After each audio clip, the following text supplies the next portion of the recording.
Tiwana ready ਦੇ ਸਤਿਕਾਰਤ ਸਰੋਤਿਓ, ਥੋੜ੍ਹੀ ਦੇਰ ਮੈਂ ਕਾਲ ਨਹੀਂ ਲਵਾਂਗਾ। ਜਿਸ ਤਰ੍ਹਾਂ ਐਜੂਕੇਸ਼ਨ ਪਾਲਿਸੀ ਇੰਡੀਆ ਦੇ ਵਿੱਚ ਆਈ ਹੈ, ਇਹ ਜਿਹੜੀ ਨਵੀਂ ਸਿੱਖਿਆ ਨੀਤੀ ਹੈ, ਇਹਦੇ ਵਿੱਚ ਬੀਜੇਪੀ RSS ਦੇ ਕੁਛ ਇਤਿਹਾਸ ਨੂੰ ਤੋੜ ਮਰੋੜਨ ਦੇ ਦੋਸ਼ ਲੱਗੇ ਨੇ। ਸੋ ਕੌਮੀ ਸਿੱਖਿਆ ਨੀਤੀ ਜਾਂ ਕਾਲਜਾਂ ਦੀ ਜਿਹੜੀ ਖੁਦਮੁਖਤਾਰੀ ਹੋਈ ਹੈ, ਇਸ ਸੰਬੰਧੀ ਅਸਿਸਟੈਂਟ ਪ੍ਰੋਫੈਸਰ ਨੇ ਪੰਜਾਬ ਯੂਨੀਵਰਸਿਟੀ ਤੋਂ, ਰਿਟਾਇਰਡ ਪ੍ਰੋਫੈਸਰ ਨੇ, ਸੌਰੀ ਅਸਿਸਟੈਂਟ ਨਹੀਂ, ਪ੍ਰੋਫੈਸਰ ਕੁਲਦੀਪ ਪੁਰੀ ਜੀ ਪੰਜਾਬ ਯੂਨੀਵਰਸਿਟੀ ਚੰਡੀਗੜ੍ਹ ਤੋਂ, ਉਹਨਾਂ ਦਾ ਆਰਟੀਕਲ ਹੈ। ਮੈਂ ਸਾਂਝਾ ਕਰਾਂਗਾ ਕਿ ਕਾਲਜਾਂ ਦੀ ਖੁਦਮੁਖਤਿਆਰੀ ਦੇ ਕੀ ਫੰਡੇ ਨੇ, ਕੀ ਖੁਲਾਸੇ ਨੇ, ਕੀ ਕਮੀਆਂ ਖਾਮੀਆਂ ਨੇ। ਪ੍ਰੋਫੈਸਰ ਕੁਲਦੀਪ ਪੁਰੀ ਲਿਖਦੇ ਨੇ ਕਿ ਕੌਮੀ ਸਿੱਖਿਆ ਨੀਤੀ 2020 ਯੂਨੀਵਰਸਿਟੀਆਂ ਅਤੇ ਕਾਲਜਾਂ ਦੀ ਖੁਦਮੁਖਤਾਰੀ ਨੂੰ ਵਧੇਰੇ ਅਸਰਦਾਰ ਬਣਾਉਣ ਦੇ ਪੱਖ ਦੇ ਵਿੱਚ ਇਹ ਦਾਅਵਾ ਕਰਦੀ ਹੈ। ਹਾਲਾਂਕਿ ਪਹਿਲਾਂ ਜੇ ਦੇਖਿਆ ਜਾਵੇ ਤਾਂ ਡੀਮਡ ਯੂਨੀਵਰਸਿਟੀਆਂ ਨੇ ਜਿਹੜੀਆਂ ਥਾਪਰ ਹੁੰਦਾ ਸੀ, ਥੋੜ੍ਹੇ ਕਾਲਜ ਹੁੰਦੇ ਸੀ ਜਿਹੜੇ ਖੁਦਮੁਖਤਾਰ ਹੁੰਦੇ ਸੀਗੇ, ਪਰ ਹੁਣ ਬਹੁਤ ਸਾਰੇ ਕਾਲਜ ਖੁਦਮੁਖਤਾਰ ਬਣ ਰਹੇ ਨੇ। ਪੰਜਾਬ ਗੌਰਮੈਂਟ ਨੇ ਵੀ ਪਿੱਛੇ ਜੇ ਕਾਲਜਾਂ ਨੂੰ ਖੁਦਮੁਖਤਾਰੀ ਦੇਣ ਦੀ ਗੱਲ ਕੀਤੀ ਸੀ ਕਿ ਮਹਿੰਦਰਾ ਕਾਲਜ ਜਾਂ ਹੋਰ ਜਿਹੜੇ ਪੰਜਾਬ ਦੇ ਕਾਲਜ ਨੇ, ਇਹਨਾਂ ਨੂੰ ਖੁਦਮੁਖਤਾਰ ਬਣਾ ਦਿਓ, ਆਟੋਨਮਸ ਬਣਾ ਦਿਓ। ਇਸ ਬਾਰੇ ਪ੍ਰੋਫੈਸਰ ਕੁਲਦੀਪ ਪੁਰੀ ਜੀ ਲਿਖਦੇ ਨੇ ਕਿ ਇਸ ਕੜੀ ਦੇ ਵਿੱਚ ਯੂਨੀਵਰਸਿਟੀ ਗ੍ਰਾਂਟਸ ਕਮਿਸ਼ਨ ਨੇ ਕਾਲਜਾਂ ਨੂੰ ਖੁਦਮੁਖਤਾਰੀ ਦੇਣ ਅਤੇ ਅਕਾਦਮਿਕ ਮਿਆਰਾਂ ਨੂੰ ਯਕੀਨੀ ਬਣਾਏ ਰੱਖਣ ਬਾਰੇ ਦਿਸ਼ਾ ਨਿਰਦੇਸ਼ਾਂ ਦੀ ਨੋਟੀਫਿਕੇਸ਼ਨ ਅਪ੍ਰੈਲ 23 'ਚ ਲਾਗੂ ਕੀਤੀ ਸੀ, ਜਿਸ ਨੂੰ UGC ਵੱਲੋਂ ਫਰਵਰੀ 18 ਦੇ ਵਿੱਚ ਜਾਰੀ ਨੋਟੀਫਿਕੇਸ਼ਨ ਦੀ ਇਸਨੇ ਥਾਂ ਲੈ ਲਈ ਸੀ। ਉੱਚ ਸਿੱਖਿਆ ਸੰਸਥਾਵਾਂ ਦੀ ਖੁਦਮੁਖਤਾਰੀ ਦੇ ਪ੍ਰਸੰਗ ਦੇ ਵਿੱਚ ਇਹਨਾਂ ਦਸਤਾਵੇਜ਼ਾਂ ਵਿਚਲੇ ਨੀਤੀ ਕਥਨ ਅਤੇ ਦਿਸ਼ਾ ਨਿਰਦੇਸ਼ ਚਿੰਤਨ ਦਾ ਵਿਸ਼ਾ ਨੇ। ਸਿੱਖਿਆ ਨੀਤੀ ਦੇ ਅਨੁਸਾਰ ਡਿਗਰੀ ਦੇਣ ਵਾਲੇ ਕਾਲਜ ਖੁਦਮੁਖਤਾਰ ਕਾਲਜ ਮੁੱਖ ਤੌਰ 'ਤੇ ਅੰਡਰ ਗ੍ਰੈਜੂਏਟ ਪੱਧਰ ਦੀ ਪੜ੍ਹਾਈ 'ਤੇ ਹੀ ਕੇਂਦਰਿਤ ਹੋਣਗੇ, ਪਰ ਇੱਥੇ ਹੀ ਸੀਮਿਤ ਨਹੀਂ ਰਹਿਣਗੇ। ਪੈਰਾ 10.3 ਸਿੱਖਿਆ ਨੀਤੀ ਦੇ ਮੁਤਾਬਕ ਨਿਯਮਾਂ ਦੇ ਮੁਤਾਬਕ ਇਹ ਕਾਲਜ ਪੋਸਟ ਗ੍ਰੈਜੂਏਟ PhD ਪੱਧਰ ਦੀ ਪੜ੍ਹਾਈ ਵੀ ਕਰਾ ਸਕਣਗੇ। ਇਹ ਕਾਲਜ ਬਹੁ ਭਾਸ਼ਾਈ ਜਾਣੀ ਕਿ ਮਲਟੀ ਡਿਸਪਲਿਨਰੀ ਦੇ ਵਿੱਚ ਵੱਡੇ ਆਕਾਰ ਵਾਲੇ ਹੋਣਗੇ। ਹਰ ਉਚੇਰੀ ਸਿੱਖਿਆ ਸੰਸਥਾ ਕੋਸ਼ਿਸ਼ ਕਰੇਗੀ ਕਿ ਇਹ ਵਿਦਿਆਰਥੀ ਦਾਖਲੇ 3000 ਜਾਂ ਉਸ ਤੋਂ ਉੱਪਰ ਤੱਕ ਪਹੁੰਚਣ। ਪੈਰਾ 10.1 ਸਿੱਖਿਆ ਨੀਤੀ ਦੇ ਵਿੱਚੋਂ ਇਹ ਗੱਲ ਸ਼ਾਮਲ ਹੈ। ਹੌਲੀ ਹੌਲੀ ਯੂਨੀਵਰਸਿਟੀਆਂ ਨਾਲ ਕਾਲਜਾਂ ਦੀ ਐਫੀਲੀਏਸ਼ਨ ਦੀ ਰਵਾਇਤ ਬੰਦ ਕਰਨ ਵੱਲ ਕਦਮ ਚੁੱਕੇ ਜਾਣਗੇ। ਪੈਰਾ 10.12 ਸਿੱਖਿਆ ਨੀਤੀ, ਯਾਨੀ ਪ੍ਰੋਫੈਸਰ ਪੁਰੀ ਸਾਹਿਬ ਨੇ ਉਸ ਸਿੱਖਿਆ ਨੀਤੀ ਦਾ ਹਵਾਲਾ ਦਿੱਤਾ। ਹਰ ਕਾਲਜ ਦੀ ਆਪਣੀ ਗਵਰਨਿੰਗ ਬਾਡੀ ਹੋਵੇਗੀ, ਜਿਹੜੀ ਵਰਤਮਾਨ ਪ੍ਰਬੰਧਕੀ ਕਮੇਟੀਆਂ ਤੋਂ ਵੱਖਰੀ ਹੋਵੇਗੀ। ਇਸ ਤੋਂ ਇਲਾਵਾ ਵਿਧਾਨਕ ਰੁਤਬਾ ਰੱਖਦੀਆਂ ਅਕਾਦਮਿਕ ਕੌਂਸਲ, ਬੋਰਡ ਆਫ ਸਟੱਡੀਜ਼ ਅਤੇ ਵਿੱਤ ਕਮੇਟੀਆਂ ਬਣਾਈਆਂ ਜਾਣਗੀਆਂ। ਕਾਲਜਾਂ ਦੀਆਂ ਇਹਨਾਂ ਕਮੇਟੀਆਂ ਦੀਆਂ ਤਿਆਰ ਕੀਤੀਆਂ ਅਕਾਦਮਿਕ, ਪ੍ਰਸ਼ਾਸਨਕ ਅਤੇ ਵਿੱਤੀ ਯੋਜਨਾਵਾਂ ਪ੍ਰਵਾਨ ਕਰਨ ਦਾ ਅਧਿਕਾਰ ਗਵਰਨਿੰਗ ਬਾਡੀ ਕੋਲ ਹੋਵੇਗਾ। ਕਾਲਜਾਂ ਦੀ ਖੁਦਮੁਖਤਾਰੀ ਦੀ ਜ਼ਮੀਨ ਇੱਥੋਂ ਹੀ ਤਿਆਰ ਹੁੰਦੀ ਹੈ, ਜਿਸ ਦੇ ਅਕਾਦਮਿਕ ਅਤੇ ਆਰਥਿਕ ਪ੍ਰਸਾਰਨ ਨੂੰ ਘੋਖਣਾ ਜ਼ਰੂਰੀ ਹੈ। ਜਾਣੀ ਇਹ ਚੀਜ਼ਾਂ ਕਰਨ ਨਾਲ ਕੀ ਫਰਕ ਪਏਗਾ? ਖੁਦਮੁਖਤਾਰ ਕਾਲਜ UGC ਦੇ ਨਿਯਮਾਂ ਅਨੁਸਾਰ ਚੱਲ ਰਹੇ ਕੋਰਸਾਂ ਅਤੇ ਪ੍ਰੋਗਰਾਮਾਂ ਦੀ ਸਮੀਖਿਆ ਕਰ ਸਕਣਗੇ ਅਤੇ ਆਪਣੇ ਤੌਰ 'ਤੇ ਨਵੇਂ ਕੋਰਸ ਅਤੇ ਨਵੇਂ ਪਾਠ ਤਜਵੀਜ਼ ਕਰਨ ਲਈ ਸੁਤੰਤਰ ਹੋਣਗੇ। ਜਾਣੀ ਇਹ ਕਾਲਜ ਆਪਣੇ ਤੌਰ 'ਤੇ ਜਿਹੜਾ ਮਰਜ਼ੀ ਸਿਲੇਬਸ ਜਾਂ ਜੋ ਮਰਜ਼ੀ ਪੜ੍ਹਾਉਣ ਲੱਗ ਜਾਣ, ਕੋਈ RSS ਪੜ੍ਹਾਈ ਜਾਵੇ, ਕੋਈ ਖਾਲਿਸਤਾਨ ਪੜ੍ਹਾਈ ਜਾਵੇ। ਇਹ ਚੀਜ਼ਾਂ ਹੋਣ ਲੱਗ ਪੈਣਗੀਆਂ ਕਿਉਂਕਿ ਯੂਨੀਵਰਸਿਟੀ ਦਾ ਕੁੰਡਾ ਨਹੀਂ ਰਹੇਗਾ ਜੇ ਇਸ ਸਿਲੇਬਸ ਤੋਂ ਬਾਹਰ ਦੀ ਜਾ ਕੇ ਮੈਂ ਗੱਲ ਕਰਾਂ। ਪ੍ਰੋਫੈਸਰ ਪੁਰੀ ਲਿਖਦੇ ਨੇ ਕਿ ਵਿਦਿਆਰਥੀਆਂ ਦੀਆਂ ਅਕਾਦਮਿਕ ਪ੍ਰਾਪਤੀਆਂ ਦੇ ਮੁਲਾਂਕਣ ਦੇ ਤਰੀਕੇ ਵਿਕਸਿਤ ਕਰਨ। ਮੈਂ ਨਾਲ ਰਿਵਿਊ ਵੀ ਕਰ ਰਿਹਾ ਇਹਨਾਂ ਦੇ ਆਰਟੀਕਲ ਦਾ, ਅਤੇ ਇਹ ਕੁਛ ਗੱਲਾਂ ਇਹਨਾਂ ਦੀਆਂ ਲਿਖੀਆਂ ਨੇ, ਕੁਛ ਮੈਂ ਆਪਣੇ ਕੋਲੋਂ ਕਹਿ ਰਿਹਾ। ਇਮਤਿਹਾਨ ਕਰਵਾਉਣ ਅਤੇ ਨਤੀਜਿਆਂ ਦੇ ਐਲਾਨ ਦੀ ਜ਼ਿੰਮੇਵਾਰੀ ਕਾਲਜਾਂ ਦੀ ਹੋਵੇਗੀ। ਡਿਗਰੀ ਜਿਸ ਉੱਤੇ ਕਾਲਜ ਦਾ ਨਾਂ ਦਰਜ ਹੋਏਗਾ, ਜਿਵੇਂ ਹੁਣ ਭਗਵੰਤ ਮਾਨ ਦਾ ਨਾਂ ਹੋ ਗਿਆ ਨਾ ਤੁਹਾਡੀ ਜੋਬ ਲੈਟਰ 'ਤੇ, ਉਸੇ ਤਰ੍ਹਾਂ, ਅਤੇ ਉਸੇ ਯੂਨੀਵਰਸਿਟੀ ਦੁਆਰਾ ਦਿੱਤੀ ਜਾਵੇਗੀ ਜਿਸ ਨਾਲ ਕਾਲਜ ਦੀ ਐਫੀਲੀਏਸ਼ਨ ਹੈ। ਪੈਰਾ 3.33 UGC ਨੀਤੀ 2023। ਸਿੱਖਿਆ ਨੀਤੀ ਦਾ ਮੰਨਣਾ ਹੈ ਕਿ ਅਧਿਆਪਕਾਂ ਦੀ ਅਕਾਦਮਿਕ ਆਜ਼ਾਦੀ ਉਹਨਾਂ ਦੇ ਕੰਮ ਨੂੰ ਉੱਤਮਤਾ ਦੇਵੇਗੀ ਅਤੇ ਸਿੱਖਿਆ ਨੀਤੀ ਅਧਿਆਪਕਾਂ ਨੂੰ ਪਾਠ ਪੁਸਤਕਾਂ ਪੜ੍ਹਾਉਣ ਅਤੇ ਪੜ੍ਹਨ ਸਮੱਗਰੀ ਦੀ ਚੋਣ, ਪੜ੍ਹਾਉਣ ਲਈ ਅਪਣਾਉਣ ਵਾਲੀ ਪਹੁੰਚ, ਸੱਜਰੇ ਵਿਸ਼ਿਆਂ 'ਤੇ ਖੋਜ ਕਰਨ ਦੀ ਸੁਤੰਤਰਤਾ ਜਿਹੜੀ ਹੈ ਹਾਮੀ ਦੇਵੇਗੀ। ਅਤੇ ਇਸ ਦੌਰਾਨ ਇਸ ਨੀਤੀ ਦੇ ਵਿੱਚ ਬਹੁਤ ਸਾਰੀਆਂ ਜਥੇਬੰਦੀਆਂ ਨੇ, ਬਹੁਤ ਸਾਰੇ ਜਿਹੜੇ ਸਿੱਖਿਆ ਵਿਗਿਆਨੀ ਨੇ, ਉਹਨਾਂ ਨੇ ਇਸ ਦਾ ਵਿਰੋਧ ਵੀ ਕੀਤਾ, ਕੁਝ ਇੱਕ ਪੋਲੀਟੀਕਲ ਪਾਰਟੀਆਂ ਨੇ ਵੀ ਕੀਤਾ। ਖੈਰ, ਕਾਲਜਾਂ ਵੱਲੋਂ ਸੁਝਾਏ ਗਏ ਨਵੇਂ ਕੋਰਸਾਂ ਵਿੱਚ ਘੰਟਿਆਂ ਦੀ ਸੰਖਿਆ, ਪਾਠ ਦੀ ਸਮੱਗਰੀ ਅਤੇ ਮਿਆਰਾਂ ਦੇ ਪ੍ਰਸੰਗ ਵਿੱਚ ਸੰਬੰਧਿਤ ਯੂਨੀਵਰਸਿਟੀ UGC ਵਿਧਾਨਕ ਕੌਂਸਲ ਦੁਆਰਾ ਨਿਰਧਾਰਤ ਘੱਟੋ ਘੱਟ ਮਾਪਦੰਡ ਦੀ ਪਾਲਣਾ ਕੀਤੀ ਜਾਵੇਗੀ ਅਤੇ ਆਪਣੀ ਯੂਨੀਵਰਸਿਟੀ ਨੂੰ ਅਜਿਹੇ ਕੋਰਸਾਂ ਬਾਰੇ ਪੂਰੀ ਤਰ੍ਹਾਂ ਸੂਚਿਤ ਕੀਤਾ ਜਾਵੇਗਾ। ਸੋ ਇਸ ਚੁਆਇਸ ਬੇਸਡ ਕ੍ਰੈਡਿਟ ਸਿਸਟਮ ਨੂੰ ਉਚੇਰੀ ਸਿੱਖਿਆ ਦੇ ਵਿੱਚ ਮੁੱਖ ਸੁਧਾਰ ਵਜੋਂ ਪੇਸ਼ ਕੀਤਾ ਜਾਵੇਗਾ। UGC ਦੀ ਨੈਸ਼ਨਲ ਕ੍ਰੈਡਿਟ ਫਰੇਮਵਰਕ ਦੀ ਅਪ੍ਰੈਲ 2023 ਦੀ ਰਿਪੋਰਟ ਅਨੁਸਾਰ ਵਿਦਿਆਰਥੀ ਆਪਣੀ ਪਸੰਦ ਦੇ ਕੋਰਸ ਆਪਣੀ ਰਫ਼ਤਾਰ ਨਾਲ ਪੂਰੇ ਕਰਕੇ ਲੋੜੀਂਦੇ ਕ੍ਰੈਡਿਟ ਪ੍ਰਾਪਤ ਕਰ ਸਕਦੇ ਨੇ। ਇਸ ਰਿਪੋਰਟ ਦੇ ਵਿੱਚ ਤੁਹਾਡੀ ਪਸੰਦ ਯਾਨੀ ਕਿ ਚੁਆਇਸ ਬੇਸਡ ਕ੍ਰੈਡਿਟ ਯੋਜਨਾ ਦੇ ਅਧੀਨ ਅੰਡਰ ਗ੍ਰੈਜੂਏਟ ਕੋਰਸਾਂ ਲਈ ਘੱਟੋ ਘੱਟ ਪਾਠਕ੍ਰਮ ਅਤੇ ਇਸ ਨੂੰ ਲਾਗੂ ਕਰਨ ਵਾਲੇ ਵਿਸਤਾਰ ਨਾਲ ਜਾਣਕਾਰੀ ਦਿੱਤੀ ਜਾਵੇਗੀ। ਪੰਨਾ 18 ਯੂਨੀਵਰਸਿਟੀ ਦੁਆਰਾ ਇਸ ਯੋਜਨਾ ਦਾ ਹਿੱਸਾ ਬਣਨ ਲਈ ਜ਼ਰੂਰੀ ਹੋਵੇਗਾ ਕਿ ਸਾਰੀਆਂ ਸੰਬੰਧਿਤ ਧਿਰਾਂ ਕੋਰਸ ਦਾ ਮੁੱਖ ਪੇਪਰ UGC ਦੁਆਰਾ ਤੈਅ ਕੀਤੇ ਸਾਂਝੇ ਘੱਟੋ ਘੱਟ ਪਾਠਕ੍ਰਮ ਅਤੇ ਸਿਲੇਬਸ ਨੂੰ ਅਪਣਾਉਣ ਲਈ ਸਹਿਮਤ ਹੋਣ। ਇਹ ਸੰਭਵ ਹੈ ਕਿ ਸਥਾਨਕ ਸੱਭਿਆਚਾਰ ਅਤੇ ਵਿਰਸੇ ਦੀ ਬਣਦੀ ਨੁਮਾਇੰਦਗੀ ਲਈ ਮੁੱਖ ਪੇਪਰਾਂ ਦੇ ਸਾਂਝੇ ਪਾਠਕ੍ਰਮ ਅਤੇ ਸਿਲੇਬਸ ਦੇ ਵਿੱਚ ਤਬਦੀਲੀ ਦੀ ਜ਼ਰੂਰਤ ਹੋਵੇ।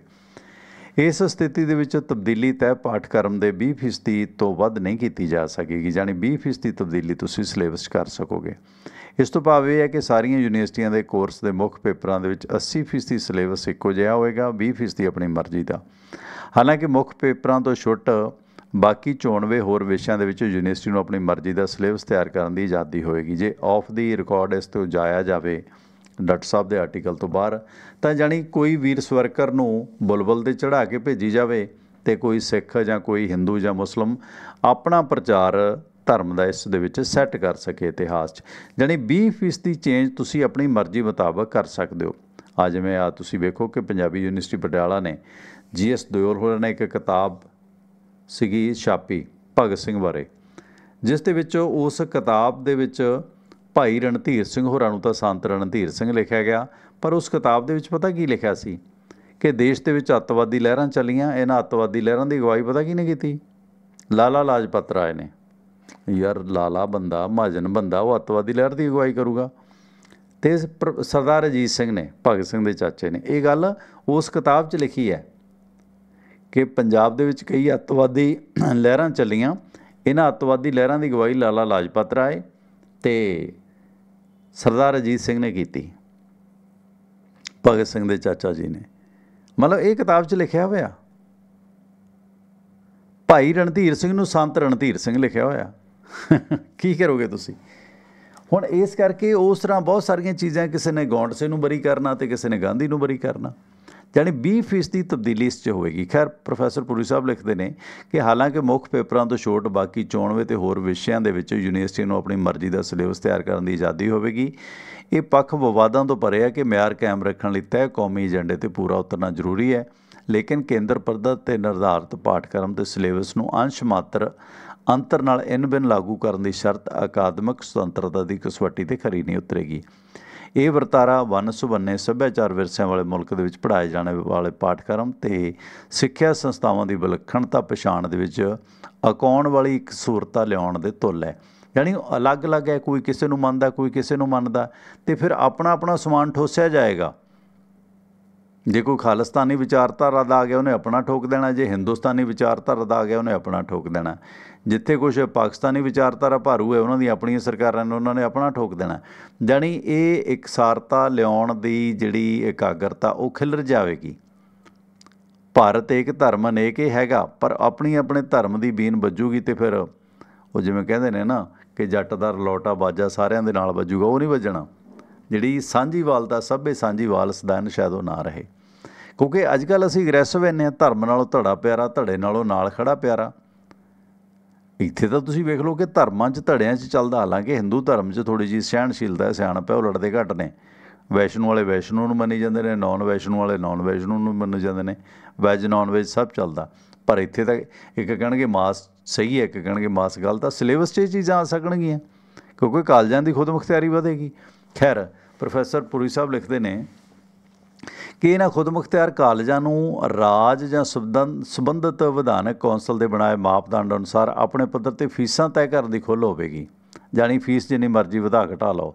ਸਿੱਖਿਆ ਨੀਤੀ ਲੋਕ ਸੇਵਾ ਨੀਤੀ ਤੋਂ ਦੀ ਭਾਵਨਾ ਤੋਂ ਪ੍ਰੇਰਿਤ ਨਿੱਜੀ ਸੰਸਥਾਵਾਂ ਨੂੰ ਅਗਾਂਹਮੁਖੀ ਤੱਕ ਪਹੁੰਚ ਅਪਣਾਉਂਦਿਆਂ ਨਿਰਧਾਰਿਤ ਫੀਸਾਂ ਨਿਰਧਾਰਿਤ ਕਰਨ ਲਈ ਉਤਸ਼ਾਹਿਤ ਕਰਨ ਦੀ ਇੱਛੁਕ ਹੈ। ਜਾਣੀ ਤੁਸੀਂ ਹੁਣ ਚੰਡੀਗੜ੍ਹ ਯੂਨੀਵਰਸਿਟੀ ਹੈ, ਸਤਨਾਮ ਸਿੰਘ ਸੰਧੂ BJP ਦੇ MP ਨੇ, ਉਹ ਯੂਨੀਵਰਸਿਟੀਆਂ 'ਚ ਰੌਣਕਾਂ ਨੇ, ਉਹਨਾਂ ਯੂਨੀਵਰਸਿਟੀਆਂ 'ਚ ਫੀਸ ਇੰਨੀ ਹੈ ਅਤੇ ਸਰਕਾਰੀ ਯੂਨੀਵਰਸਿਟੀਆਂ ਖੁਰ ਰਹੀਆਂ ਨੇ। ਆ ਲਵਲੀ ਯੂਨੀਵਰਸਿਟੀ ਹੈ, MP ਬਣ ਜਾਂਦੇ ਨੇ ਅਗਲੇ, ਲੱਡੂ ਬਣਾਉਂਦੇ ਬਣਾਉਂਦੇ ਅਗਲੇ ਯੂਨੀਵਰਸਿਟੀਆਂ ਖੋਲ੍ਹ ਲੈਂਦੇ ਨੇ। ਕੀ ਕਰੋਗੇ ਤੁਸੀਂ? ਜਾਣੀ ਇਹ ਇੱਕ ਬਹੁਤ ਵੱਡਾ ਵਪਾਰ ਬਣ ਰਿਹਾ, ਜਿਸ ਵਪਾਰ ਦੇ ਉੱਤੇ ਆ ਪਹਿਲਾਂ B.Ed ਕਾਲਜ ਖੁੱਲ੍ਹੇ ਸੀ, ਮੈਡੀਕਲ ਕਾਲਜ ਖੁੱਲ੍ਹੇ ਸੀ, ਰਾਮੂਵਾਲੇ ਸਾਹਿਬ ਦਾ ਵੀ ਇੱਕ ਵੱਡਾ ਕਾਲਜ ਹੈ ਬਿਹਾਰ ਦੇ ਵਿੱਚ, ਬੰਗਾਲ ਦੇ ਵਿੱਚ। ਇਸ ਸਿਲਸਿਲੇ ਵਿੱਚ ਇਹ ਟੋਟਲ ਵਪਾਰ ਹੋ ਜਾਣਾ। ਸਿੱਖਿਆ ਸਭ ਲਈ ਲਾਜ਼ਮੀ, ਉਹ ਹਾਲਾਤ ਮਾੜੇ ਨੇ, ਸਰਕਾਰੀ ਤੰਤਰ ਨੇ ਫੇਲ ਹੋ ਜਾਣਾ ਇਸ ਨਾਲ।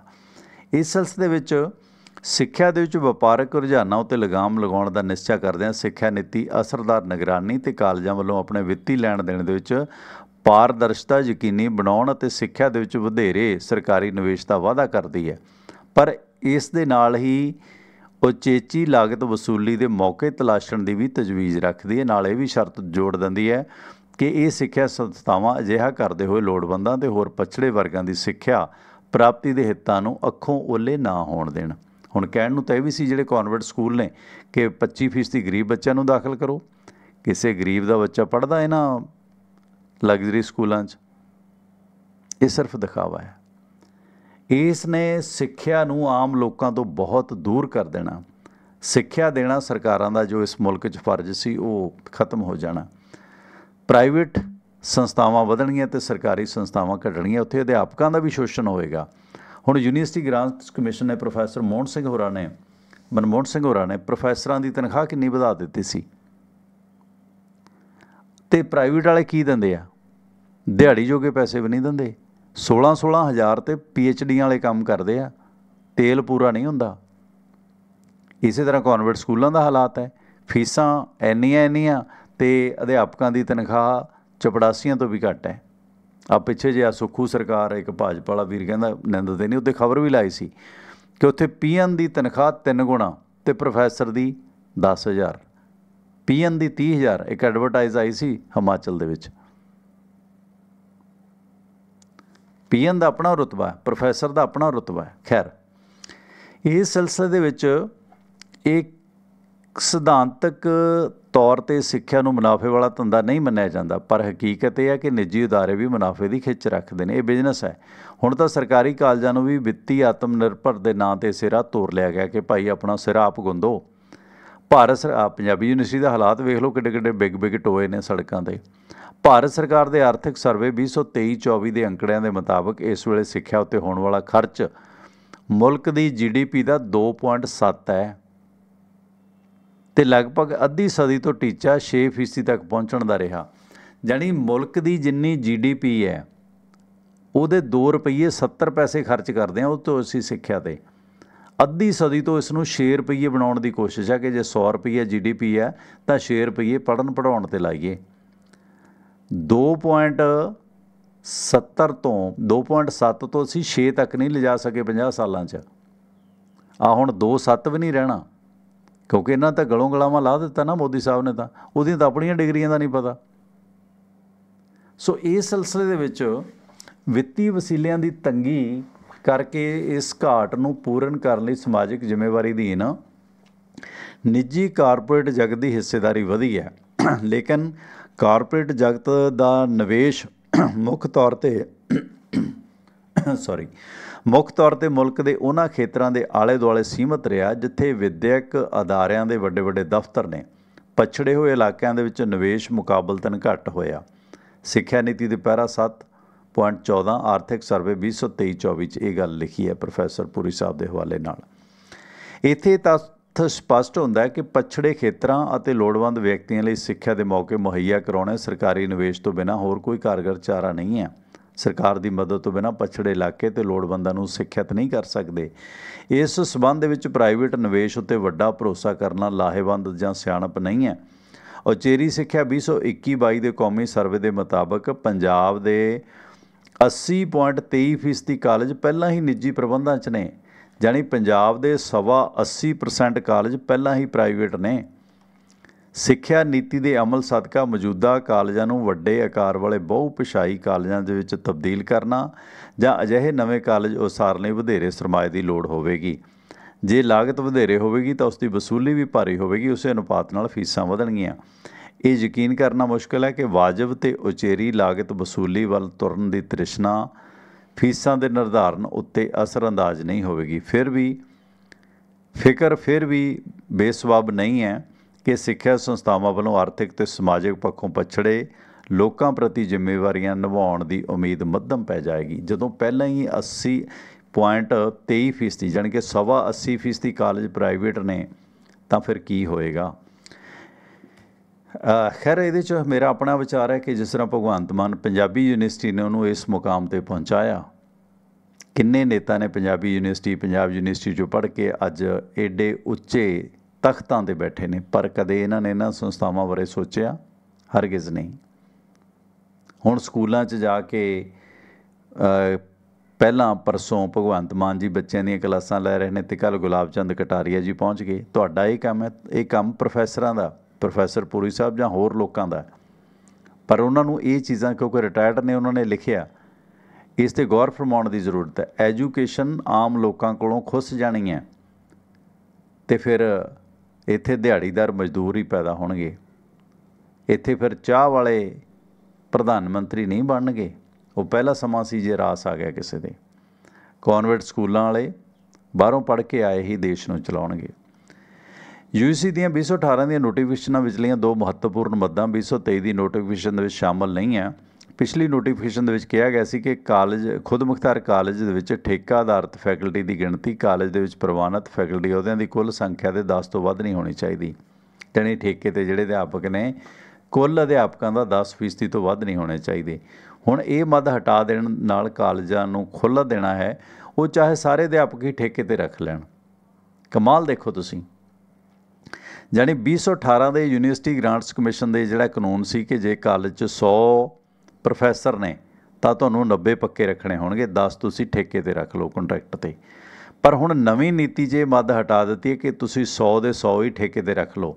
ਜਿਹੜਾ ਕੰਮ ਕਰਦਾ ਠੀਕ ਹੈ, ਉਹ ਪਿੱਛੇ ਜੇ ਹੋਇਆ ਸੀ ਨਾ ਆਫ ਦੀ ਆਰਟੀਕਲ ਮੈਂ ਗੱਲ ਕਰਾਂ, ਅਤੇ ਸਿੱਖਾਂ ਨੇ ਬੜੇ ਤਾਮ ਝਾਮ ਨਾਲੇ ਪ੍ਰਾਈਵੇਟ ਸੰਸਥਾ ਬਣਾਈ ਸੀ ਚੀਫ ਖਾਲਸਾ ਦੀਵਾਨ, ਅਤੇ ਉਸ ਦਾ ਗੁਲਾਟੀ ਸਾਹਿਬ ਬਜ਼ੁਰਗ ਸੀਗੇ। ਇੱਕ ਟੀਚਰ ਨਾਲ ਕੀ ਗੁਲਾਟੀਆਂ ਮਾਰਦੇ ਸੀ ਉਹ।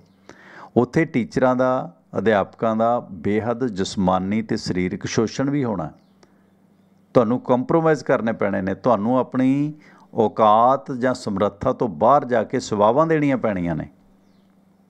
ਤੁਸੀਂ 100 ਦੇ 100% ਅਧਿਆਪਕ ਪ੍ਰਾਈਵੇਟ ਰੱਖ ਸਕੋਗੇ ਠੇਕੇ 'ਤੇ, ਜਿਹੜਾ ਮਰਜ਼ੀ ਸ਼ੋਸ਼ਣ ਕਰੀ ਜਾਓ ਨਵੇਂ ਬੱਚਿਆਂ ਦਾ। ਇਹ ਜਾਣੀ ਉਸ ਸਿੱਖਿਆ ਦਾਤੇ ਦੇ ਨਾਲ ਧੋਖਾ ਆਇਆ। ਸਿਰਫ ਫੈਕਟਰੀਆਂ ਬਣਾ ਦਿੱਤੀਆਂ ਯੂਨੀਵਰਸਿਟੀਆਂ, ਕਾਲਜ। ਇਹ ਕਾਲਜ ਦੇ ਵਿੱਤੀ ਪ੍ਰਬੰਧਾਂ ਲਈ ਭਾਵੇਂ ਕੁਝ ਲਾਹੇਵੰਦ ਹੋਵੇ ਪੈਸੇ ਕਮਾਉਣ ਲਈ, ਕਿ ਜੇ 70,000 ਤਨਖਾਹ ਦੇਣੀ ਹੈ ਉਹਦੀ ਬਜਾਏ 16,000 ਦੇ ਕੇ ਸਾਰ ਲਓ, ਪਰ ਇਹ ਸ਼ੋਸ਼ਣ ਹੋਏਗਾ ਪ੍ਰੋਫੈਸਰਾਂ ਦਾ, ਅਧਿਆਪਕਾਂ ਦਾ, ਮਾਸਟਰਾਂ ਦਾ। ਪਰ ਅਫਸੋਸ ਕਿ ਇਹਦੇ 'ਚ ਮਹਿੰਦਰ ਮਾਸਟਰ ਦਾ ਮੁੰਡਾ ਵੀ ਨਹੀਂ ਬੋਲਦਾ। ਪੰਜਾਬ ਸਰਕਾਰ ਸਹਿਮਤੀ ਕਰ ਗਈ ਹੈ। ਹਾਲਾਂਕਿ ਕਈ ਸੂਬਿਆਂ ਨੇ ਇਸ ਐਜੂਕੇਸ਼ਨ ਪਾਲਿਸੀ ਦਾ ਵਿਰੋਧ ਕੀਤਾ, ਪਰ ਭਗਵੰਤ ਮਾਨ ਹੂ ਬਹੂ ਮੰਨੀ ਜਾਂਦੇ ਨੇ। ਉਲਟਾ ਕਿ ਅਸੀਂ ਸਿੱਖਿਆ ਨੀਤੀ ਸਾਡੀ ਜੀ, ਅਸੀਂ ਇਹ ਕਰ ਦਿੱਤਾ ਸਿਸੋਦੀਆ ਨੇ ਤਾਂ ਸਾਡੇ ਵੈਰ ਪੈ ਨੇ। ਯਾਰ ਜਿਹੜੀ ਸਿੱਖਿਆ ਨੀਤੀ ਤੁਹਾਡੇ 'ਤੇ ਥੋਪੀ ਗਈ, 80% ਕਾਲਜ ਪੰਜਾਬ 'ਚ ਪਹਿਲਾਂ ਪ੍ਰਾਈਵੇਟ ਨੇ, ਜਿਹੜੇ 20% ਨੇ ਉਹਨਾਂ 'ਚ ਪ੍ਰੋਫੈਸਰ ਕਿੱਥੇ ਨੇ? ਉਹ ਵੀ ਤੁਸੀਂ ਹਵਾਲੇ ਕਰ ਰਹੇ ਹੋ ਪ੍ਰਾਈਵੇਟ ਦੇ। ਹੁਣ ਤੁਸੀਂ ਤਾਂ ਆਪ ਇਹਨਾਂ ਯੂਨੀਵਰਸਿਟੀਆਂ ਦੇ ਮਾਲਕਾਂ ਨੂੰ MP ਬਣਾ ਰਹੇ ਹੋ, ਆਮ ਆਦਮੀ ਪਾਰਟੀ ਵਾਲਿਓ। ਇਸ ਸਿਲਸਿਲੇ ਵਿੱਚ ਇਹ ਕਦਮ ਸਿੱਧਾ ਅਧਿਆਪਕਾਂ ਦਾ ਸ਼ੋਸ਼ਣ ਹੋਏਗਾ। ਇਹ ਕਦਮ ਕਾਲਜਾਂ ਦੇ ਵਿੱਤੀ ਪ੍ਰਬੰਧ ਲਈ ਠੀਕ ਹੈ, ਪਰ ਪੜ੍ਹਾਉਣ ਵਾਲੇ ਪ੍ਰੋਫੈਸਰਾਂ ਅਧਿਆਪਕਾਂ ਲਈ ਨਹੀਂ ਹੈ। ਅਤੇ ਇਹ ਕਦਮ ਨਾ ਸਿਰਫ ਅਧਿਆਪਕਾਂ ਦੀ ਆਰਥਿਕ ਸਥਿਰਤਾ, ਉਹਨਾਂ ਦੀ ਲੋੜੀਂਦੀ ਅਕਾਦਮਿਕ ਆਜ਼ਾਦੀ ਲਈ ਅਸੁਖਾਵਾਂ ਹੋਏਗਾ, ਵਿਦਿਆਰਥੀਆਂ ਨੂੰ ਮਿਆਰੀ ਸਿੱਖਿਆ ਦੇਣ ਦੇ ਉਦੇਸ਼ ਦੇ ਵਿੱਚ ਵੀ ਵੱਡੀ ਹਾਨੀ ਦਾ ਕਾਰਨ ਬਣੇਗਾ। ਦੂਜੀ ਮੱਦ ਦੇ ਵਿੱਚ ਕਿਹਾ ਗਿਆ ਕਿ ਕਾਲਜ UGC ਦੇ ਜਾਰੀ ਦਿਸ਼ਾ ਨਿਰਦੇਸ਼ਾਂ ਉੱਤੇ ਬਿਨਾਂ ਕਿਸੇ ਕੋਤਾਹੀ ਦੇ ਅਮਲ ਲਈ ਵਚਨਬੱਧ ਹੋਣਗੇ। ਇਹ ਅਹਿਮ ਨਿਰਦੇਸ਼ ਉੱਚ ਸਿੱਖਿਆ ਸੰਸਥਾਵਾਂ ਦੇ ਵਿੱਚ ਰੈਗਿੰਗ ਦੇ ਖਤਰੇ ਨੂੰ ਰੋਕਣ ਦੇ ਨਿਯਮ, ਜਾਂ ਉੱਚ ਸਿੱਖਿਆ ਸੰਸਥਾਵਾਂ ਦੇ ਵਿੱਚ ਬਰਾਬਰੀ ਵਧਾਉਣ ਦੇ ਨਿਯਮ, ਜਾਂ ਸ਼ਿਕਾਇਤ ਨਿਵਾਰਨ ਨਿਯਮ ਵਗੈਰਾ ਵਗੈਰਾ। ਉਹ ਚੀਜ਼ਾਂ ਆਖੇ UGC ਵਾਲੀਆਂ ਹੀ, ਤਨਖਾਹ ਵਾਲੀ ਤੁਸੀਂ ਪ੍ਰਾਈਵੇਟ ਜੋ ਮਰਜ਼ੀ ਕਰ ਲਓ। ਸੋ ਨਵੀਂ ਨੋਟੀਫਿਕੇਸ਼ਨ ਦੇ ਵਿੱਚ ਇਸ ਮੱਦ ਦੀ ਗੈਰ ਹਾਜ਼ਰੀ ਅਸਹਿਜ ਕਰਨ ਵਾਲੀ ਹੈ। ਸੋ ਯੂਨੀਵਰਸਿਟੀਆਂ ਕਾਲਜਾਂ ਨੂੰ ਖੁਦਮੁਖਤਾਰੀ ਮਿਲਣ ਦੇ ਅਸਾਰ ਅਕਾਦਮਿਕ ਹਲਕਿਆਂ ਦੇ ਵਿੱਚ ਭਾਵੇਂ ਉਤਸ਼ਾਹ ਪੈਦਾ ਕਰਦੇ ਨੇ ਕਾਲਜਾਂ ਦੇ ਮਾਲਕਾਂ ਲਈ, ਪ੍ਰਾਈਵੇਟ ਲੋਕਾਂ ਲਈ, ਪਰ ਅਕਾਦਮਿਕ ਸੰਸਥਾਵਾਂ ਪ੍ਰਤੀ ਉਮੀਦ ਵੱਝਦੀ ਹੈ ਕਿ ਉਹ ਅਧਿਐਨ, ਅਧਿਆਪਨ ਅਤੇ ਖੋਜ ਕਾਰਜਾਂ ਨਾਲ ਸੰਬੰਧਿਤ ਮਾਮਲਿਆਂ ਬਾਰੇ ਅੰਦਰੂਨੀ ਅਤੇ ਬਾਹਰੀ ਬੇਲੋੜੇ ਦਬਾਵਾਂ ਤੋਂ ਨਿਰਲੇਪ ਰਹਿ ਕੇ ਆਪਣੇ ਵਿਵੇਕ ਨਾਲ ਫੈਸਲੇ ਕਰਨਗੀਆਂ। ਵੱਖ-ਵੱਖ ਕਮਿਸ਼ਨ, ਸਿੱਖਿਆ ਜਗਤ ਤੇ ਵਿਦਵਾਨ ਆਰੰਭ ਤੋਂ ਹੀ ਇਸ ਵਿਵਸਥਾ ਨੂੰ ਜ਼ਮੀਨੀ ਹਕੀਕਤ ਬਣਾਉਣ ਦੀ ਰਾਏ ਦਿੰਦੇ ਨੇ।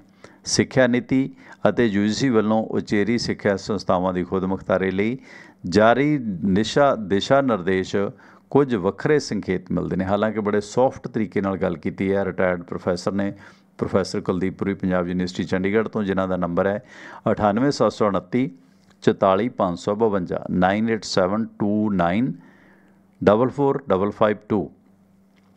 ਪਰ ਇਹਦੇ 'ਚ ਜਿਹੜੇ ਤੌਖਲੇ ਨੇ ਕਿ ਫੀਸਾਂ ਮਨਮਰਜ਼ੀ ਨਾਲ ਵਧਾ ਸਕਣਗੇ। 80% ਕਾਲਜ ਪਹਿਲਾਂ ਪੰਜਾਬ ਦੇ ਪ੍ਰਾਈਵੇਟ ਨੇ, 80.25, ਅਤੇ ਜਿਹੜੇ 19% ਨੇ ਉਹ ਵੀ ਹੋ ਜਾਣਗੇ। ਸਿੱਖਿਆ ਨੀਤੀ ਪੰਜਾਬ ਦਾ, ਭਾਰਤ ਦਾ ਦਿਵਾਲਾ ਕੱਢੇਗੀ। ਉੱਥੇ ਫਿਰ ਇਹ ਨਹੀਂ ਕਿ ਕੋਈ ਸਰਕਾਰੀ ਯੂਨੀਵਰਸਿਟੀਆਂ 'ਚੋਂ ਪੜ੍ਹ ਕੇ ਮਾਸਟਰ ਚੰਦ ਸਿੰਘ ਦਾ ਮੁੰਡਾ ਪਰਮਿੰਦਰ ਸਿੰਘ ਟਵਾਣਾ ਪੱਤਰਕਾਰ ਬਣ ਜੂਗਾ। ਉਹ ਮਾੜਾ ਮੋਟਾ ਚਾਹ ਦੇ ਖੋਖੇ ਵਾਲਾ ਜਾਂ ਡਰਾਈਵਰ ਹੀ ਬਣੂਗਾ ਅਗਲੀ ਪੀੜ੍ਹੀ। ਇਸ ਸਿਲਸਿਲੇ ਵਿੱਚ ਮੈਨੂੰ ਯਾਦ ਆ, ਸਾਡੇ ਵੇਲੇ ਹੋਸਟਲ ਦੀ ਜਿਹੜੀ ਫੀਸ ਸੀ 25 ਰੁਪਏ ਸੀ। ਅੱਜ ਕਿੰਨੀ ਹੈ? ਅੱਜ ਕੋਈ ਬੱਚਾ ਪੜ੍ਹ ਲੇਗਾ ਹੋਸਟਲਾਂ 'ਚ? ਸੋ ਅੱਜ ਜਿਵੇਂ ਚੀਕਾਂ ਕਢਾਈਆਂ ਪਈਆਂ ਨੇ ਐਜੂਕੇਸ਼ਨ ਸਿਸਟਮ ਨੇ, ਸਰਕਾਰੀ ਸਕੂਲ ਫੇਲ ਹੋ ਰਹੇ ਨੇ, ਸਰਕਾਰੀ ਯੂਨੀਵਰਸਿਟੀਆਂ ਕਾਲਜ ਫੇਲ ਹੋ ਰਹੇ ਨੇ, ਸਰਕਾਰਾਂ ਉੱਥੇ ਪ੍ਰੋਫੈਸਰ ਨਹੀਂ ਰੱਖਦੀਆਂ, ਪ੍ਰੋਫੈਸਰ ਟੈਂਕੀਆਂ 'ਤੇ ਚੜ੍ਹੇ ਬੈਠੇ ਨੇ, ਪਰ ਮਾਸਟਰ ਮਹਿੰਦਰ ਸਿੰਘ ਦਾ ਮੁੰਡਾ ਆਪ ਕਲਾਸਾਂ ਲੈਂਦਾ ਫਿਰਦਾ ਅਤੇ ਜਿੱਥੇ ਬੰਦੇ ਰੱਖਣੇ ਉੱਥੇ ਰੱਖ ਨਹੀਂ ਰਹੇ। ਆਹ ਫਿਨਲੈਂਡ ਸਿੱਖਣ ਭੇਜ ਦਿੱਤੇ। ਕੀ ਫਿਨਲੈਂਡ ਸਿੱਖ ਕੇ 60-70 ਅਧਿਆਪਕ ਸਾਰੇ ਪੰਜਾਬ ਦੀ ਫਿਊਚਰ ਨੂੰ ਦਰੁਸਤ ਕਰ ਦੇਣਗੇ? ਬਹੁਤ ਅਫਸੋਸ। ਪ੍ਰੋਫੈਸਰ ਕੁਲਦੀਪ ਪੁਰੀ ਜੀ ਨੇ ਬਹੁਤ ਖੁਲਾਸੇ ਇਸ ਦੇ ਵਿੱਚ ਕੀਤੇ ਨੇ। ਸਮਝਣ ਦੀ ਜ਼ਰੂਰਤ ਹੈ। ਅਦਾਰਿਆਂ ਦੀ ਕੁਛ ਸਮੱਸਿਆਵਾਂ ਹੁੰਦੀਆਂ ਨੇ, ਪ੍ਰੋਫੈਸਰਾਂ ਦੀਆਂ, ਲੇਖਕਾਂ ਦੀਆਂ ਕੁਛ ਸਮੱਸਿਆਵਾਂ ਹੁੰਦੀਆਂ ਨੇ। ਬੋਲਡ ਹੋ ਕੇ ਬੋਲਣਾ ਬਹੁਤ ਔਖਾ ਹੈ, ਪਰ ਇਹ ਇਸ਼ਾਰਾ ਸਮਝੋ, ਲਮਹੋਂ ਨੇ ਖਤਾ ਕੀ, ਸਦੀਆਂ ਨੇ ਸਜ਼ਾ ਪਾਈ। ਜਿਸ ਤਰ੍ਹਾਂ ਅਸੀਂ ਸ਼ਬਦ ਗੁਰੂ ਦੇ ਵਾਰਸਾਂ, ਅਸੀਂ ਗਿਆਨ ਤੋਂ ਟੁੱਟ ਰਹੇ ਹਾਂ, ਅਸੀਂ ਬੰਦਾ ਪੂਜਕ ਵਰਤੀ ਦੇ ਧਾਰਨੀ ਹੋ ਗਏ। ਅਤੇ ਹਾਲਾਤ ਕੀ ਬਣ ਗਏ? ਇਹ ਪੰਜਾਬ ਜਿੱਥੇ ਹਿੰਦੂ ਧਰਮ ਦੇ ਵੇਦ ਰਚੇ ਗਏ, ਜਿੱਥੇ ਹਿੰਦੂ ਧਰਮ ਦੀ ਮਹਾਨ ਆਰਤੀ ਫਲੋਰ ਦੇ ਵਿੱਚ ਸ਼ਰਧਾ ਰਾਮ ਫਲੋਰੀ ਨੇ ਲਿਖੀ ਓਮ ਜੈ ਜਗਦੀਸ਼ ਹਰੇ, ਉਹ ਪੰਜਾਬ ਖੁਰ ਰਿਹਾ। ਉੱਥੇ ਹੋਰ ਸ਼ਰਧਾ ਰਾਮ ਪੈਦਾ ਨਹੀਂ ਹੋ ਸਕਣਗੇ ਜਿਨ੍ਹਾਂ ਨੇ ਹਿੰਦੂ ਧਰਮ ਨੂੰ ਮਹਾਨ ਆਰਤੀ ਦਿੱਤੀ। 99% ਪੰਡਤਾਂ ਨੂੰ ਨਹੀਂ ਪਤਾ ਹੋਣਾ, 99% ਹਿੰਦੂਆਂ ਨੂੰ ਨਹੀਂ ਪਤਾ ਹੋਣਾ ਕਿ ਆਰਤੀ ਹੈ ਕਿਹਦੀ, ਲਿਖੀ ਕਿਹਨੇ। ਉਹ ਸ਼ਰਧਾ ਰਾਮ ਫਲੋਰੀ ਨੂੰ ਸ਼ਰਧਾ ਨਾਲ ਸ਼ਾਇਦ ਕਿਸੇ ਨੇ ਯਾਦ ਨਹੀਂ ਕਰਨਾ, ਕਿਉਂਕਿ ਸ਼ਰਧਾ ਉੱਲੂ ਭਾਰੂ ਹੋ ਗਏ ਨੇ। ਸੋ ਇਸ ਕਰਕੇ ਉਹ ਵਿਦਵਾਨ ਬੰਦੇ, ਉਹਨਾਂ ਦੀ ਠੀਕ ਹੈ ਅੰਗਰੇਜ਼ਾਂ ਨੇ ਉਹਨਾਂ ਤੋਂ ਕਿਤਾਬਾਂ ਲਿਖਾਈਆਂ, ਪੰਜਾਬੀ ਬਾਤਚੀਤ ਜਾਂ ਪੰਜਾਬੀ ਜ਼ੁਬਾਨ 'ਚ ਜਿੰਨਾ ਕੁ ਉਹਨਾਂ ਦਾ ਕੰਮ ਹੈ ਉਹਦੇ 'ਚੋਂ ਬਹੁਤਾ ਕੰਮ ਸਹੀ ਵੀ ਹੈ। ਹਾਂ ਠੀਕ ਹੈ ਕਿ ਆਪਣੀ ਉਹ ਵਿਚਾਰਧਾਰਾ ਉਹਨਾਂ ਦੀ ਸੀ ਜੋ ਵੀ ਸੀ, ਪਰ ਇਹ ਸਮਝਣ ਦੀ ਜ਼ਰੂਰਤ ਹੈ ਕਿ ਅੱਜ ਸਿੱਖਿਆ ਦੇ ਖੇਤਰ ਦੇ ਵਿੱਚ ਸ਼ਬਦ ਗੁਰੂ ਦੀ ਧਰਤੀ ਦਾ ਜੋ ਹਾਲਾਤ ਹੋਣੇ ਨੇ, ਉਹ ਸਿੱਖ ਸਮਾਜ ਦੇ ਲਈ ਜਾਂ ਕਿਸੇ ਵੀ ਘੱਟ ਗਿਣਤੀ ਤੱਕ ਹੀ, ਵੱਧ ਗਿਣਤੀਆਂ ਲਈ ਵੀ ਜਿਹੜਾ ਹੈਗਾ ਉਹ ਲਾਹੇਵੰਦ ਨਹੀਂ ਹੈ। ਹੁਣ ਚਾਹ ਵਾਲੇ ਆਉਣ ਵਾਲੇ ਸਮੇਂ 'ਚ ਪ੍ਰਧਾਨ ਮੰਤਰੀ ਨਹੀਂ ਬਣਨਗੇ। ਇਹ ਪਹਿਲਾ ਸਮਾਂ ਸੀ ਜੋ ਚੱਲ ਗਿਆ, ਜਿਸ ਤਰ੍ਹਾਂ ਦਾ ਸਿਸਟਮ ਬਣ ਰਿਹਾ। ਸੋ ਇਹ ਸੀ ਸਿੱਖਿਆ ਨੀਤੀ ਬਾਰੇ ਖੁਲਾਸੇ। ਜ਼ਰੂਰ ਗੌਰ ਕਰਿਓ ਅਤੇ ਚੰਗਾ ਲੱਗਿਆ ਅੱਗੇ ਸ਼ੇਅਰ ਅਤੇ ਸਾਂਝਾ ਜ਼ਰੂਰ ਕਰਿਓ। ਜਿਸ ਬਾਰੇ ਪੰਜਾਬ ਸਰਕਾਰ ਦੀ ਮੇਰੀ ਮਾਲੀ ਸਾਹਿਬ ਨਾਲ ਗੱਲ ਹੋਈ ਸੀ, ਮੁਲਾਕਾਤ 'ਤੇ ਗਿਆ ਸੀ, ਕਹਿੰਦੇ ਵੀ ਹੈਰਾਨੀ ਦੀ ਗੱਲ ਹੈ ਕਿ ਫਿਨਲੈਂਡ ਅਧਿਆਪਕਾਂ ਨੂੰ ਸਿੱਖਣ ਭੇਜ ਰਹੇ ਹੋ, ਪਰ ਜਿਹੜੀ ਤੁਸੀਂ ਐਜੂਕੇਸ਼ਨ ਪਾਲਿਸੀ ਬਿਨਾਂ ਕਿਸੇ ਹੀਲ ਹੁਜਤ ਦੇ BJP ਦੇ RSS ਦੇ ਸ਼ਿੰਦੇ ਪੁੱਤ ਬਣ ਕੇ ਪੰਜਾਬ 'ਚ ਲਾਗੂ ਕਰ ਰਹੇ ਹੋ, ਉਹ ਤਾਂ ਅਤਿ ਘਾਤਕ ਹੈ। ਤੁਸੀਂ ਤਾਂ ਆ ਪਿੱਛੇ ਜੇ ਕਾਲਜ ਵੀ ਸਾਰੇ ਖੁਦ ਮੁਖਤਾਰ ਕਰਨ ਲੱਗ ਗਏ ਸੀਗੇ। ਸੋ ਯੂਨੀਵਰਸਿਟੀਆਂ ਦੇ ਵਿੱਚ ਇੱਕ ਕੇਡਰ ਹੈ, ਉੱਥੇ ਇੱਕ ਵਿਦਵਾਨ ਨੇ, ਉੱਥੇ ਇੱਕ ਸਿਸਟਮ ਹੈ।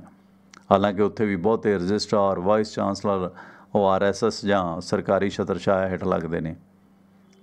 ਪਰ ਜਿਵੇਂ ਐਜੂਕੇਸ਼ਨ ਸਿਸਟਮ ਦਾ ਖਲਾਰਾ ਪੈ ਰਿਹਾ, ਅਤੇ ਕੱਲ੍ਹ ਨੂੰ ਸ਼ਾਇਦ ਪੈਸੇ ਵਾਲਿਆਂ ਦੇ ਨਾਂ ਅੱਗੇ ਪ੍ਰੋਫੈਸਰ ਲੱਗੇਗਾ, ਕਿਸੇ ਆਮ ਪਾਟੇ ਪਜਾਮੇ ਵਾਲੇ ਦੇ ਬੱਚੇ ਦੇ ਨਾਂ ਅੱਗੇ ਪ੍ਰੋਫੈਸਰ ਨਹੀਂ ਲੱਗੇਗਾ। ਸਮੇਂ ਦੇ ਸੱਚ ਨੂੰ ਸਮਝੋ। ਸੋਮਵਾਰ ਤੋਂ ਸ਼ਨੀਵਾਰ ਸਵੇਰੇ 6:30 ਤੋਂ 8:30 ਅਤੇ ਸ਼ਾਮੀ 7:30 ਤੋਂ 9:30 ਤੁਹਾਡੇ ਨਾਲ ਲਾਈਵ ਮੁਲਾਕਾਤ ਹੁੰਦੀ ਹੈ। ਅਤੇ ਇਸ ਪ੍ਰੋਗਰਾਮ ਦੇ ਵਿੱਚ ਕਾਲ ਕਰਨ ਵਾਸਤੇ ਅਤੇ ਇਸ ਪ੍ਰੋਗਰਾਮ ਦਾ ਲਿੰਕ ਮੰਗਵਾਉਣ ਵਾਸਤੇ ਆਪਣਾ ਪਟਿਆਲਾ ਸਟੂਡੀਓ ਦਾ WhatsApp group number 9876 09655 9876309655। Jograj Singh Sidhu ਸਾਹਿਬ ਕਹਿੰਦੇ ਟਿੱਪਣੀਆਂ ਵੀ ਪੜ੍ਹਦੇ ਹੋ ਅਤੇ ਦਰਸ਼ਕਾਂ ਵੱਲੋਂ ਦਿੱਤੇ ਵਿਚਾਰ ਵੀ ਪ੍ਰੋਗਰਾਮ ਦੇ ਵਿੱਚ ਸ਼ਾਮਲ ਕਰਦੇ ਹੋ, ਕਿਉਂਕਿ ਮੈਂ ਪਹਿਲੀ ਵਾਰੀ ਪ੍ਰੋਗਰਾਮ ਵੇਖ ਰਿਹਾ। ਬਿਲਕੁਲ ਸਿੱਧੂ ਸਾਹਿਬ, ਜੋਗਰਾਜ ਜੀ ਥੈਂਕ ਯੂ, ਧੰਨਵਾਦ। ਅਤੇ ਨਾਲ एक वीडियो रिलीज़ हुई है दिल्ली वालियां दी, परमिंदर वीर नहीं मैं देखी नहीं अजे गगनदीप जी, वीडियो तो बहुत आउणगीਆਂ नीलियां पीलियां। गुरिंदर जी USA तो थैंक यू जी, थैंक यू मेहरबानी। तो बहुत सारे कमेंट तुहाडे आए ने, सब वीरां दा धन्नवाद। सो कोशिश करांगे अज कोई वीडियो भी पावांगे। तो बहुत वधिया आर्टिकल लगा प्रोफैसर कुलदीप पुरी साहब का। उम्मीद है इदां दे सिक्ख्या दाते लिखते रहन ते लोकां नूं सिੱਖਿਅਤ करते रहन, क्योंकि जैसे सात मंदिर कंचन के उसार दीने तैसा पुन सिख को एक शब्द सिखाए का। सो इस शब्द की महानता इन्नी है, जिवें भाई गुरदास जी ने फरमाया कि कंचन दे 7 मंदिरां दे बराबर है एक शब्द दा किसी नूं सिखना ते सिखाउणा। इसे करके गुरु साहब ने गुरु ग्रंथ साहब साजिया ते सानूं ज्ञान रूपी गुरु दिता, तां जो असीं पैर चट्टणों ते पैर धो के पीणों हट जाइए बंदियां दे, है ना। बंदा बंदा ही है ना, ज्ञान गुरु है। सो धन्नवाद। सो इस दे नाल ही अपने दोस्त परमिंदर सिंह टवाणा नूं दिओ आ गया। प्रोग्राम चंगा लग्या शेयर ते साझा जरूर करो। इस करके अज तो कोशिश करांगे कि जिहड़ियां मुख खबरां ने वो भी अलग तो पा दित्तियां ने मैं, खबरां वाले वीर खबरां वेख लैण, ते जिहड़े डिस्कशन जिहड़ा शो है वो सारा इकट्ठा ही है। तो इस करके ये पैटर्न तुहानूं किद्दां लगदा तो गौर फरमायो तो जरूर फीडबैक दिओ। सो इस दे नाल ही दिओ आ गया। धन्नवाद, सत श्री अकाल। जुड़े रहो टवाणा रेडियो दे नाल।